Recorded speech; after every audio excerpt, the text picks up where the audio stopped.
وہ صحیح بخاری میں حدیث ہے نا، سیدنا ابو ہریرہ رضی اللہ تعالیٰ عنہ کے سامنے ایک دفعہ بھنی ہوئی بکری کا گوشت پیش کیا گیا۔ اب عرب کے وہ اس معاشرے میں جہاں روکھی سوکھی بھی مشکل سے لوگوں کو ملتی تھی، اللہ نے ایک نبی کی برکت سے، دین اسلام کی برکت سے انہیں یہ عروج دیا کہ وہ اس قسم کے مہنگے مہنگے کھانے بھی افورڈ کرنا شروع ہو گئے۔ یہ وہی ابو ہریرہ ہیں جن کے بارے میں بخاری میں آتا ہے کہ میرے پر کئی دن کا فاقہ ہوتا تھا، میں اصحاب صفہ میں سے تھا، پیٹ کے بل لیٹا ہوتا تھا اور راستے میں چلنے والے لوگ مجھے ٹھڈا مار کے چیک کرتے تھے کہیں مرغی کا دورہ تو نہیں سے پڑا ہوا، اور میں اپنی بھوک کی وجہ سے لیٹا ہوتا تھا اور اتنی طاقت نہیں تھی کہ میں اٹھ سکوں۔ اور وہی ابو ہریرہ نے یہ وقت بھی دیکھا ہے جو بخاری مسلم میں حدیث ہے، مجھے اپنے بعد تم سے یہ خطرہ نہیں ہے کہ تم بھوکے مرو گے یا تم شرک کرنا شروع کر دو گے، مجھے یہ خطرہ ہے کہ دنیا کے مال کے دہانے تم پہ کھول دیے جائیں گے اور تم دنیا کی محبت میں ایک دوسرے سے لڑو گے اور اسی طرح تباہ و برباد ہو جاؤ گے جس طرح اگلی قومیں ہو گئی۔ اور حضرت ابو ہریرہ جب یہ حدیثیں بیان کرتے تھے تو وہ کہتے تھے کہ ہمیں ہر وقت یہ ڈر لگا رہتا ہے کہ ہم اسی فتنے میں مبتلا نہ ہو گئے ہوں، اور جو بدر و احد میں شہید ہو گئے وہ انہوں نے جنت کا پھل حاصل کر لیا، ہمیں کہیں اللہ تعالیٰ سب کچھ دنیا میں ہی نہ دے رہا ہو، وہ ڈرتے رہتے تھے۔ تو بخاری میں کہ وہ بھنی ہوئی بکری کا گوشت جب ان کو پیش کیا گیا تو حضرت ابو ہریرہ رضی اللہ تعالیٰ عنہ کو فوراً وہ حدیثیں یاد آ گئیں کہ مجھے یہ خطرہ نہیں کہ بھوکے مرو بلکہ دنیا کے دہانے تم پہ کھول دیے جائیں گے، ٹھیک ہے۔ اور پھر ان کو نبی الاسلام کی وہ فقر اور وہ آپ کی غربت اور آپ کے فاقے یاد آئے، ٹھیک ہے۔ اور وہ صحابہ جو غزوہ احد کے اندر، بدر کے اندر بڑی غربت کس پرسی کی حالت میں شہید ہوئے، ان کی ساری باتیں ان کو ریمائنڈ ہونا شروع ہوئیں اور وہ فوراً وہاں سے اٹھ گئے۔ انہوں نے کہا کہ نبی الاسلام کی تو پوری زندگی اسی طرح گزری ہے، انہوں نے وہ گوشت کھانے سے انکار کر دیا۔ اس طرح صحیح بخاری میں ایک اور حدیث آتی ہے کہ ایک اور صحابی تھے، حضرت سعد ابن ابی وقاص تھے یا کوئی اور، ان کے سامنے جب ٹھنڈا پانی پیش کیا گیا یا کوئی مشروب تو بس وہ پکڑ کے ہی انہوں نے رونا شروع کر دیا کہ ہمارے ساتھی تو بڑی غربت میں دنیا سے چلے گئے، ان کی محنتوں کا پھل ہم لوگ کھا رہے ہیں۔ وہ پانی بھی ان کے ہاتھ میں ہی رہ گیا، پی نہیں سکے۔ تو ویسے یہ بڑا مشکل وقت تھا۔ میں کہتا ہوں یہ فلموں میں جو کچھ آپ ٹریجک سٹوریاں دیکھتے اور سنتے ہیں وہ تو کچھ بھی نہیں ہے جو صحابہ کی زندگی میں آپ کو اتار چڑھاؤ نظر آتا ہے۔ ایک طرف غریب بدو مکے کے اور پھر دنیا کے امام بن گئے، انہوں نے اپنا پرانا وقت کبھی بھلایا نہیں ہے۔ صحیح بخاری میں موجود ہے، نبی الاسلام نے فرمایا کوئی پیغمبر ایسا نہیں گزرا جس نے بھیڑ بکریاں نہ چرائیں۔ تو صحابہ نے کہا یا رسول اللہ آپ فرمایا ہاں میں نے بھی چند درہم کے عوض، بڑے حقیر سے مال کے عوض مکے کے لوگوں کی بکریاں چرائیں، یعنی یہ میں نے غربت کا وہ وقت دیکھا ہے۔ اچھا وقت تو آپ پہ مڈل ایج میں آیا جب آپ کی شادی ایک امیر عورت سے ہوئی، لیکن جب اسلام کی خدمت شروع کی پھر آپ کے اوپر وہی مشکل وقت آ گیا۔ اور یہی ایک پیغمبر کی نشانی ہوتی ہے کہ اس نے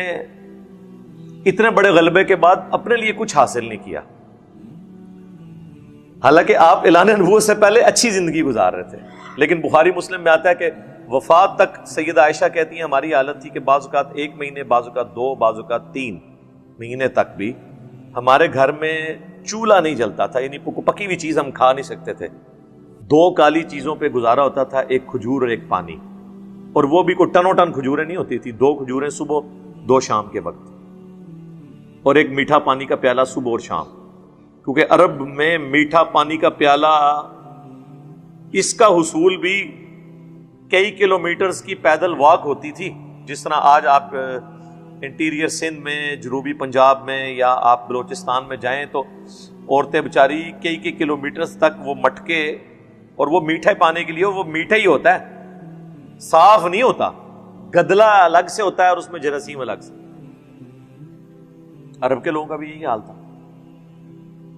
تو ان کو وہ اپنے پرانے سارے وقت یاد آتے تھے۔ تو نبی الاسلام نے اس سے کوئی دنیاوی منفعت حاصل نہیں کی ہے، حتیٰ کہ غزوہ خیبر کے بعد جب آپ کو وسعت ملی تو آپ کی بیویوں نے گلہ کیا کہ ہمارا کوئی خرچہ بڑھائیں. خرچہ یہ نہیں تھا کہ انہوں نے کوئی بہت ایکسٹرا آرڈنری خرچہ, کہتے تھے کوئی سبسسٹنس لیول پہ تو ہمیں دیں. تو قرآن میں آیات نازل ہوگی کہ اے نبی اپنی بیویوں سے فرما دو کہ اگر وہ دنیا کا مال اور دنیا کی عیسائشیں چاہتی ہیں نا تو آؤ میں تمہیں دے کر طلاق دے کے رخصت کر دوں. اگر تم اللہ اور اس کا رسول اور آخرت کا گھر چاہتی ہو اسی غربت میں میرے نبی کے ساتھ گزارا کرو. سورۃ الاحزاب میں آیات آئیں اور بخاری مسلم کے الفاظ ہیں, حضور یہ آیات نازل ہوئیں تو ظاہر ہے حضور کو تو جو حکم ملتا تھا آپ وہی پرفارم کرتے تھے. اس میں حکم تھا نبی اپنی بیویوں کو حضور ایک ایک بیوی کے گھر گئے اور کہا کہ یہ اللہ نے مجھے حکم دیا, اب تم اپنے ماں باپ سے مشورہ کر لو, تم نے میرے ساتھ رہنا ہے تو پھر یہی غربت ہے, اور اگر دنیا کا مال لینا ہے پھر میرے ساتھ نہیں رہوگی. یہ فیصلہ کرو کہ تم اللہ کے نبی کی بیوی رہنا چاہتی ہو دنیا اور آخرت میں. تو سب نے کہا یا رسول اللہ ہم مشورہ کریں گے, ہم آپ کو چوز کرتے ہیں, اللہ کو چوز کرتے ہیں, آخرت کے گھر کو. الحمدللہ اتنی وفادار بیویاں حضور کے ساتھ, الحمدللہ. پھر خلفائے راشدین کو بھی دیکھیں, انڈیپینڈنٹ ریسورسز سے فیصلہ کر لیں کہ کیا حضرت ابو بکر, حضرت عمر, حضرت عثمان,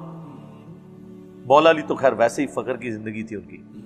یہ پہلے تین خلفاء, ان میں سے کسی نے اپنی جائیدادیں بنائی ہیں, اپنے بچوں کو کہیں نوازا ہے. یعنی پوری دنیا پہ حکومت ہو چکی ہو تو بندہ دنیا کی آسائش لیتا ہے. یہی ان کے خلیفہ راشد ہونے کے لیے کافی ہے کہ انہوں نے سے کوئی دنیاوی منفعت حاصل نہیں کی, ان کی زندگی اسی طریقے سے درویشی کی گزری ہے. حتیٰ کہ صحیح بخاری میں آتا ہے سیدنا ابو بکر جب خلیفہ بنائے گئے تو انہوں نے کہا لوگوں تمہیں پتہ ہے میرا کاروبار بڑا اچھا چل رہا تھا, میرے بیوی بچوں کا خرچہ اس میں سے نکلتا تھا, اب تم نے امور خلافت میرے ذمہ کر دی ہے تو میں اگر بازار میں جا کے تجارت کروں گا تو میرے بیوی بچوں کا پیٹ کون پالے گا؟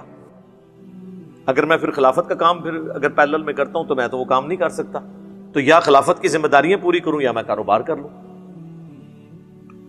تو صحابہ نے پھر مشورہ کر کے ایک عام مہاجر کا جو وظیفہ تھا نا وہ حضرت ابو بکر کا وظیفہ لگا دیا کہ ٹھیک ہے جی, اور اس میں الفاظ ہیں بخاری میں, ابو بکر مسلمانوں کی خدمت کریں گے امور خلافت چلا کر, اور مسلمان اس کے عوض ان کا اور ان کے بال بچوں کا پیٹ پالیں گے. ہائے ہائے یار, خلیفہ وقت اتنی بڑی پوسٹ کے اوپر کیا ہمارا پرائم منسٹر, ہمارے آرمی چیف یا ہمارے ریاستی اداروں کے لوگ اپنے بارے میں یہ جملہ سن سکتے ہیں کہ یہ لوگ پاکستان کی خدمت کریں گے اور پاکستان کی عوام ان کا اور ان کے بیوی بچوں کا پیٹ پالیں گے اپنے ٹیکسز سے؟ اور ہو رہا ایسے ہی ہے, پیٹ نہیں پال رہے ہم تو وہ کچھ دے رہے ہیں ان کو کہ میں کہتا ہوں باہر کے ملک میں تو وہ ویلفیئر اسٹیٹ سی نہیں جو ہمارے یہاں پہ اداروں کے لوگوں کے لیے یا بڑے لوگوں کے لیے, پولیٹیشنز کے لیے یہ ویلفیئر اسٹیٹ بنی ہوئی ہے. لوگ کہتے ہیں امریکہ یورپ ویلفیئر اسٹیٹ ہے, ہاں وہ عوام کے لیے, لیکن ان کی عوام بھی وہ یاشی نہیں کر رہی جو ہمارے بڑے یہاں پہ پاکستان کے ٹیکسز پہ یاشی کر رہے ہیں. سب سے بڑی ویلفیئر اسٹیٹ یہ ہے, لیکن چند لوگوں کے لیے, ایلیٹس کے. اور سیدنا ابو بکر جو ہیں, اور میں اس میں ویلیو ایڈیشن کرتا ہوں, لوگ کہتے ہیں انجینئر صاحب وہ باتیں بیان کرتے ہیں جو حدیثوں میں نہیں لکھی ہوتی, تو سر اسی سے دنیا میں تبدیلی آئی ہے نا.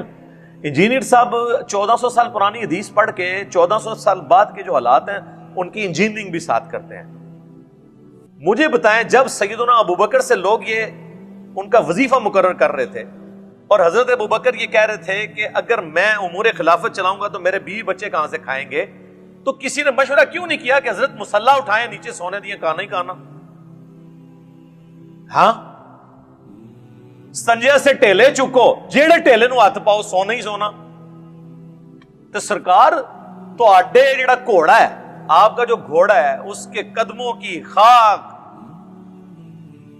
جو اس کے نتنوں میں بیٹھتی ہے اس کو بھی کوئی غوث قطب ابدال بڑے سے بڑا بابا نہیں پہنچ سکتا. تو سرکار وہ تو نگاہیں مار کے سونا بنائیں گے درختوں کو, مسلے اٹھائیں گے تو کانیں ہوں گی. سرکار تسی بھی ایک نگاہ مارو نا, اس زمانے سے کام نہیں سنوتے, یہ نہ ہون ہو سکتے نے. آپ بیچ میں ہوتے رہے کیونکہ میڈیا نہیں تھا, اب کر کے بتائے کوئی, سب کہانیاں بنائی رہی. بھائی وہ لوگ ایفرٹ پٹ کرتے تھے, ان کو پتا تھا کہ دنیا میں ایفرٹ ہی تو پٹ کرنی ہے, نگاہ مار کے کچھ ہونا ہوتا تو جنت انعام کس لیے ہوتا, کچھ بھی نہیں ہوتا. صحیح مسلم میں حدیث ہے, ابو سلمہ جو بنو سلمہ تھے, ایک قبیلے کا نام ہے, وہ مدینہ شریف کے قریب شفٹ ہوئے, نبی الاسلام ایک چوراہے سے گزرے تو وہ لوگ کھڑے تھے. آپ نے کہا کس لیے؟ ان کا یا رسول اللہ ہم دور گاؤں میں رہتے ہیں تو مسجد نبوی تک پہنچتے ہوئے ہمیں کچھ ٹائم لگتا ہے, ہم نے سوچا مدینہ شریف میں ہی شفٹ ہو جائیں تاکہ آپ کے پیچھے نماز پڑھ لیا کریں، اتنی دور سے آنا پڑتا ہے. آپ نے فرمایا تم جتنے قدم چل کے آتے تھے اتنی نیکیاں تمہیں ملتی تھی. تو انہوں نے حضور کے شہر میں شفٹ ہونے کا ارادہ ترک کر دیا کہ ٹھیک ہے ہم دور سے ہی پیدل چل کے آیا کریں گے تاکہ ہمیں نیکیاں ملیں. ہمارا یہ معصومانہ سوال ہے کہ یہ بعد کے جو بزرگ ہیں وہ تو کہتے ہیں جی ایک نماز پڑھ دینا مدینہ شریف اڑ کے، دوسری اڑ کے پڑھتے ہیں مکہ شریف، تیسری پڑھتے ہیں بیت المقدس،